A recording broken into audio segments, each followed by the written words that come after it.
Okay, got back from BC on Saturday, and we picked up a dog while we were out there, so I got the dog back safe. I just want to show you what I completed today. We're back at it on the layout. So when I left, this area was great stuff, and I got it carved, and I had a little bit of this plaster on here. So the plaster had hardened and the great stuff was sprayed. And then this is a cut, just so you know, not a tunnel. So this was completed basically this entire scene in one day, which is a little over basically 4 feet, maybe a little over. So I went back and forth with the buildings quite a few times. Every time I add other things, so then I have less buildings, but I'm going to have more different buildings at the same time. So I had a campground up here with a cabin. I decided to get rid of the cabin at the moment. I would want a smaller cabin. And that used to have a light in it, so I would like to try and hook that up. I found some of my camping vehicles. So I'm going to make this a campsite, and I picked up some of those battery operated candles for now, just to see if I can open one up and hardwire it. So I really like the way that the plaster turned out in this area. These are the different colors that I've been using. There's a kind of a really light foam green, a bunch of different tan kind of skin color. There's a gold, there's a silver metallic in here somewhere. And this is something that I want to talk about. Most layouts, I find, I mean around here anyway, these are the two colors that they use.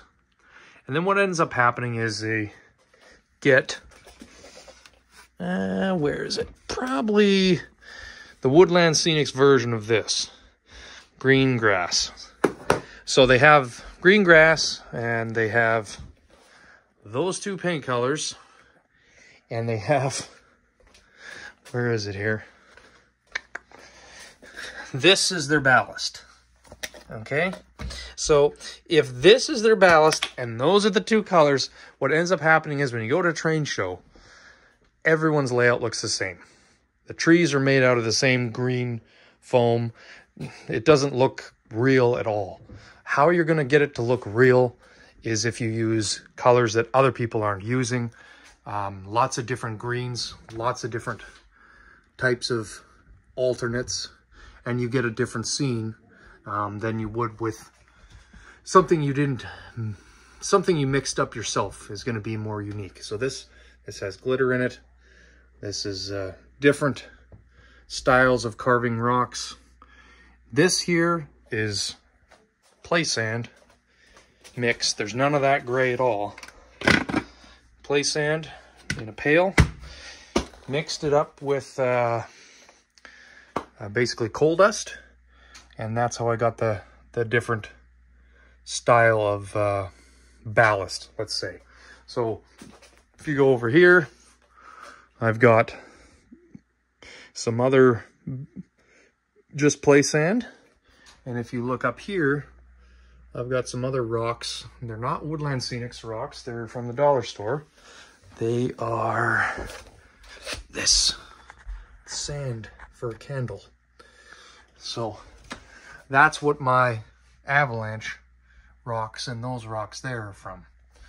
And then basically I have this cleared, and this track will be painted and implemented into the scenery. But what I'm getting at is a lot of these colors are mixed myself.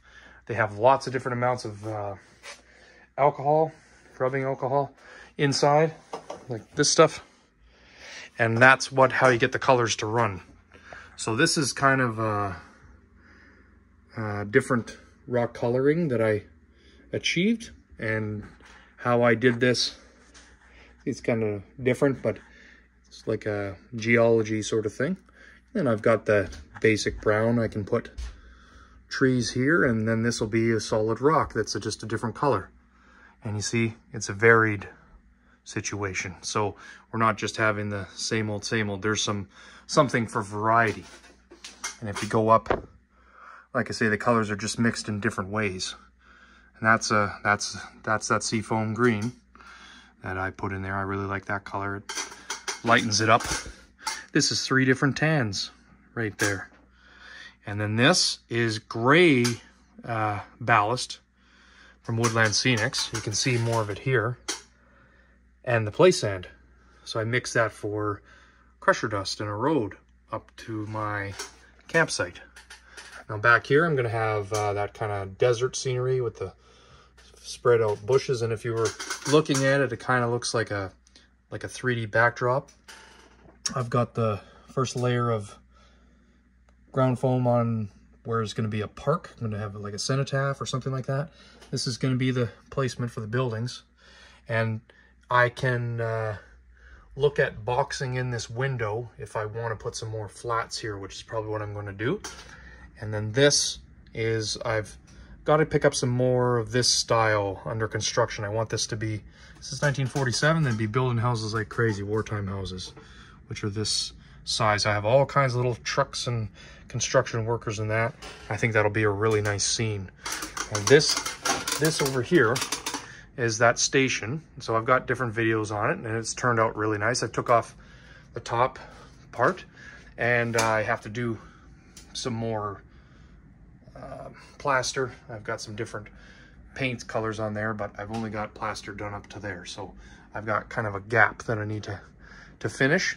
And, you know, I thought about it, and I do want to go with the tile as much as possible, at least probably to here, which is this module.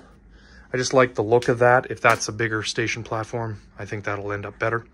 When I was putting these together, these wood benchwork is level. It's put on with a laser level, but sometimes the floor is not level. So what ends up happening is these beams move up and down, so it forces the benchwork to move up and down because your basement has a floating floor. There's water under it and it freezes and different things happen. So this is a plastic putty knife with a piece of cardboard, and so is that, to make it so that my tables match up. So because what's happening right now is I'm hot gluing the track in. So this track basically from here is permanent now. It is in, I can take it off with a putty knife if I wanted to make a change, but my point is the ballast of this area is finished. So I'm going to go pick up some more tiles. I am leaning towards doing this more because all that's going to happen is going to make better pictures of passenger trains. That's what I have that I want to put on display. So I'm thinking definitely the more the merrier. You know, we'll see how many tiles it is. This yard is only a 3-track yard, and really it's only a 2-track yard because this is a main line, and this is the main line. So it goes inside the wall in the closet, comes back out on this track here. But what I did do is, this is a 20-foot long room, and well, about 2/3 of it are these 2 middle sidings. So this yard, it looks like a yard because it's got different trains in it. The yard is longer than it is wider, if that makes sense. And so these 2 tracks basically go the whole way of the layout. And what ends up happening is you can actually put in 2 full trains, or the type of length trains that I've been operating, because it's essentially most of a 20-foot wall. Over here, something a little similar, but I've got an extra, sort of an extra track. So I have the yard facility with the crossings. So this is the Northern Pacific, Union Pacific facility, diesel fuel. You've got tracks for those. So they're stub-ended, but they're also part of the yard. So there's no extra turnout needed. And really, if I want to use this for an engine facility, I've got an engine facility. I'm using the long lead of the whole yard. It's not really prototypical, but if you think about it, this space I think is only about 1 foot. We can measure it.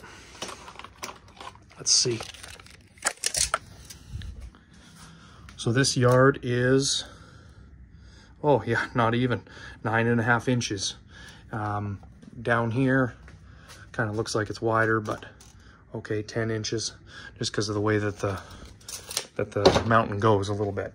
So again, this is a 20-foot wall. This is the longest wall I have, and I've got as much of that track as possible. The next thing that I did is I have long sidings, passing sidings. So there's one here that starts and it goes underneath the coal mine. It's part of the coal mine, but it's also a passing siding. It can be used as either one. So if we want to have a long coal train on it, or I want to have it as a passing siding for operations, no problem. Dual purpose. These diamonds are the lead tracks for this engine house, but they're also part of this entire yard. So I put this extension cord in. I have electricity ran, and there's a switch right there. Everything's hooked up that way, but I'm still kind of deciding how many of these lights I want to go with. I buy some that are on when they're on sale every time, so I might do a couple more lengthwise or widthwise. You know, there's no such thing as too much. The extension cords is all ran, simple, and I added this red one today because I needed to put a power bar. Enough was enough. This thing has a power bar, but the cord is on the other side and the power bar is on the other side. And this is where I work at for a workbench. So now back to this over here. So I just want to give you some good pictures of what the rocks turned out like. And I'm going to be doing the grass next. And I'll show you what colors I'm picking. This is the campground scene. So I'm just gonna figure out some placement, and I'm gonna get that light working in that thing again. And that's the cut there. We've got all the carving, and I've got a very nice steep road. I do a little bit of touch up on the gravel there, but that's no problem. And I put, you know, I was trying something different. I put my gravel in each of the basements for the house here. So I'm gonna might want to cut some of them out a little bit deeper to have the excavator working. So this is going to be kind of a, you know, a very, very small little part of Missoula. So this is the old downtown, and then there will be a vehicle bridge situation going on here, and it'll come back up, and this is the new part of town. This is the suburbs. That's where the Sears goes. That's where the McDonald's goes. That's where the Monster Truck Stadium goes. You know, these are the things I picked with the space I have. So if you're wondering, that's what's in that building there. Office building, have to come up with something. This brick building, that's a German club for Germans. That's the Army and Navy recruiting office. And this will be like a town office or a newspaper or something like that. So it's coming along really nice. I just want to do more of this bronze tile. And I'm going to look into something as far as grout, just to see if I can do something fairly simple. And once this tile is done, I'm going to put the track back on up to here, is where I am at right now, other than a little more vegetation. And then I'm going to put a lot of cinder-based ballast in the other part of this yard because of steam engines. So I've got a lot of stuff going on in here right now, as Hudson said earlier. Just give you an idea. Just kind of organizing things, picking out certain vehicles for certain scenes that I want to do. Got lots of choice. So yeah, decided that's going to have to get painted a light green according to the roundhouse color for Green River. And we'll leave you at that. All right, so this is the update, and I'll have a big one on this area tomorrow. Have a good day.